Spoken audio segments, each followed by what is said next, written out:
in store for Penske Racing and Sunoco. Les will have a three-phase program, starting out with the Trans-American Sedan Series, the Can-Am, and then this year we're going to try Indianapolis. We have a four-wheel drive Lola, which we feel will be competitive, and I think Mark will do an excellent job in Indianapolis, and we're looking forward to maybe some successes in that area in 1969. And we're looking for a successful season. I think if the fellows work as they did this year, everyone pulling in the same direction, that we can have another great season. Daytona 1969, the 24-hour endurance contest that for Penske Racing and Sunoco launched a new season and a new goal: supremacy in the World Manufacturers Championship. Mark Donohue and co-driver Chuck Parsons were teamed in a sleek Chevy-powered Lola coupe to challenge the traditional endurance race superiority of the Porsches and Ford GT40s. Initially, the race developed a pattern similar to last year's 24 hours. One of 5 factory Porsches sharing the lead.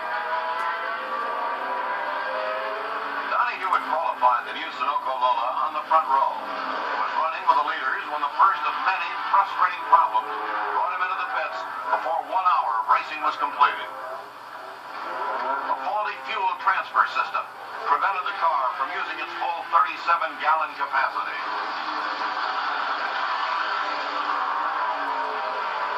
Through the hours that followed, Donohue and Parsons nevertheless managed to hold on to fifth by virtue of quick pit stops to satisfy the frequent thirst of the Sunoco Lola.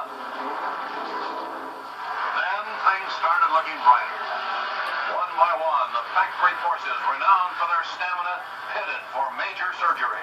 Cracked exhaust manifolds, and finally, broken intermediate shafts would finish the Porsches each in its turn. There were times when a lesser team than Penske Racing would have called it quits. A 1 hour and 19-minute stop to replace the Lola's exhaust system. An additional stop to weld it. And still another lengthy stop to replace a defective starter was reason enough. Repeated fuel stops on top of all this was hard to overcome.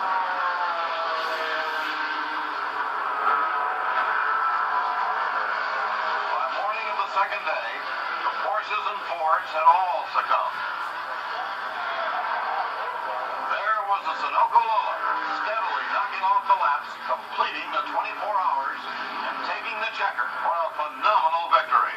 A tribute to the familiar Penske preparation and perseverance. 1968 was a phenomenal year for Penske Racing in Sunoco. 1969 started out with promise of more of the same. All